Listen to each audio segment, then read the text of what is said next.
အားလုံးမင်္ဂလာပါကျွန်တော်တို့ရှေ့ဘုတ်ဝင်တို့ရှေ့ယူ channel တို့ကြိုးပါကျွန်တော်ကနောက်ပေးခြင်းအကြောင်းလေးပါလဲဆိုမိတ်ဆွေတို့အနေနဲ့စီးပွားရေးလုပ်တာပဲဖြစ်ဖြစ်ကျွန်တော်ဆုံးဖြ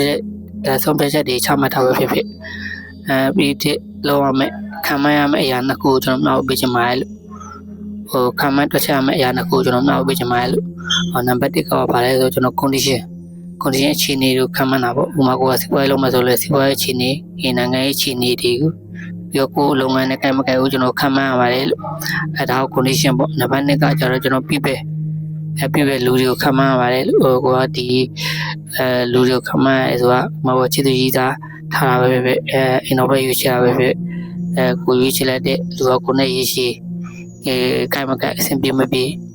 အဲ့လိုပေါ့ကိုစီးပွားရေးလုပ်မယ်ဆိုလည်းကိုနဲ့စီးပွားရေးလုပ်မယ်လူကရေးရှိမှာကျွန်တော်ကိုင်မကိုင်ဆိုတာကျွန်တော်အဲ့လိုခံမှန်းရပါတယ်လို့ကျွန်တော်ခုမြောက်ပေးတဲ့ပြီးတဲ့လောက်ရမယ်တရားနာကိုကတော့ကျွန်တော်အခြေအနေနဲ့လူတွေကိုခံမှန်းခြင်းပဲဖြစ်ပါတယ်ကျွန်တော်ခုမြောက်ပေးတဲ့အကြောင်းလေးလည်းမိတ်ဆွေတို့အကျိုးရှိမလို့ကျွန်တော်ယုံကြည်ပါတယ်